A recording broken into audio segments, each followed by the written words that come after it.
গল্পের শুরুতে দেখা যায় ইন্দ্রাণী বলে, আজ আমি আপনাদের বলবো কেন আমি কুসুমকে ব্র্যান্ড অ্যাম্বাসেডর পদ থেকে সরালাম। মন্দিরে কিছু গুন্ডা কুসুমের মুখে কালি ছিটিয়েছিল। আয়ুষ তাদের সাথে মারামারি করেছিল, তাই আমি ভীষণ বিরক্ত ছিলাম। পুলিশ তাদের ধরেছিল ঠিকই, কিন্তু আমরা অফিসিয়ালি কোনো অভিযোগ করিনি। কুসুম এত কিছু সহ্য করল, কিন্তু আমরা ওকে কোনো ন্যায় দিলাম না। সেজন্য আজ আমি ঈশান আর কুসুমকে থানায় পাঠিয়েছি অভিযোগ দায়ের করার জন্য। আমি চাই পুলিশ সব তদন্ত করুক। এবারের সবথেকে গুরুত্বপূর্ণ ঘোষণা, কুসুম একটা ভয়ঙ্কর ঘটনার সম্মুখীন হয়েছিল। সেই জন্য আমি ওকে ব্র্যান্ড অ্যাম্বাসেডর পদ থেকে সরিয়ে দিয়েছিলাম। সেটা আমার ভুল ছিল। সেদিন আমি নিজে কুসুমের পাশে দাঁড়াতে পারিনি, কিন্তু আয়ুষ দাঁড়িয়েছিল, আমার বিরুদ্ধেও গিয়েছিল। কিন্তু অনেক সময় আমরা বড়রাও ছোটদের থেকে শিখি। আমার ছেলে আমাকে গর্বিত করেছে, তাই আজ আমি ওকে একটা উপহার দিতে চাই। আমাদের ব্র্যান্ড অ্যাম্বাসেডর আরও একবার বদল হতে যাচ্ছে, আর বদল হয়ে যে হবে, সে আমাদের কোম্পানির দক্ষ ও সবথেকে পরিচিত মুখ কুসুম সরকার। সবাই খুশি হয়ে হাততালি দেয়। মেঘা বলে, আজকে আমি আয়ুষকেও অ্যাপ্রিসিয়েট করব, কারণ মন্দিরে সেদিন কুসুমের পাশে কেউ দাঁড়ায়নি, আয়ুষ দাঁড়িয়েছিল। এজন্যই তো কুসুম যে কনফিডেন্স হারিয়ে ফেলেছিল, আয়ুষ সেটা ফিরে পেতে সাহায্য করেছে। ইন্দ্রাণী বলে, কুসুম, তুমি নিজে ব্র্যান্ড অ্যাম্বাসেডরের সমস্ত দায়িত্ব নেওয়ার জন্য প্রস্তুত তো? ইন্দ্রাণী বলে, মেঘা, তুমি গাঙ্গুলি বাড়ির বড় বউ, তাই গাঙ্গুলি গ্রুপ অফ কোম্পানিজের অনেক বড় বড় দায়িত্ব তোমাকে নিতে হবে। তুমি নিজের হাতে গাঙ্গুলি গ্রুপ অফ কোম্পানিজের ক্রাউন কুসুমকে পরিয়ে দাও। মেঘা ক্রাউন পরিয়ে দেওয়ার পর কুসুমকে বলে, এক মাঘে কখনো শীত যায় না, এর বদলা আমি নিবই। কুসুম বলে, আপনার হার তো কেবল শুরু মেঘা ম্যাডাম, আপনি এই বাড়িতে সবার ক্ষতি করতে এসেছেন না, এবার দেখেন আপনি কিভাবে শেষ হয়ে যান। আয়ুষ বলে, কংগ্র্যাচুলেশনস কুসুম, মা যার যেটা প্রাপ্য তাকে সেটা দেয়, ইউ ডিজার্ভ ইট। আজ বুঝতে পারছো তো, তুমি দেবলীনার জন্য না, নিজের যোগ্যতায় ব্র্যান্ড অ্যাম্বাসেডর হয়েছ। কুসুম বলে, আমার জন্য তো কিছুই হয়নি, সব হয়েছে আপনার জন্য। আয়ুষ বলে, ব্র্যান্ড অ্যাম্বাসেডর হয়েছ, এখন আমাকে মিষ্টি খাওয়াও। কুসুম বলে, বাড়িতে তো মিষ্টি নেই, চিনি খান। আয়ুষ বলে, ঠিক আছে, দাও।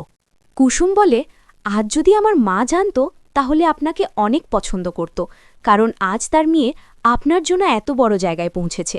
মেঘা দূরে দাঁড়িয়ে থেকে বলে, তোমার ইচ্ছে আমি খুব তাড়াতাড়ি পূরণ করব কুসুম, আমি আয়ুষকে তোমার মার সাথে দেখা করতে পাঠিয়ে দেব। মেঘা বলে, বাহ কুসুম সরকার, তুমি আমার কাপ থেকে কফি টেস্ট করছো? কুসুম বলে, না ম্যাডাম, আমি শুধু দেখছিলাম। মেঘা বলে, তুমি জানো আমার কত দামি কফি, এটার দাম কত?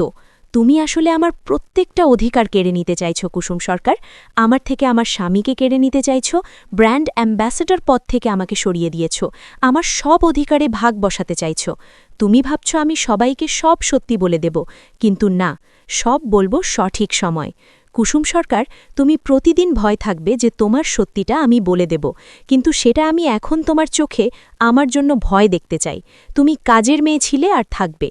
কুসুম মনে মনে বলে, মেঘা ম্যাডাম হিংসুতে জ্বলছে, সেটা আমি খুব ভালো করে বুঝতে পারছি। উনি যে আরও কত ভয়ানক হতে পারে তা বলা যায় না। মেঘা ম্যাডাম যদি কখনো জানতে পারে আমি পিসিকে সবটা জানিয়ে দিয়েছি, তাহলে পিসিকেও শেষ করে দেবে।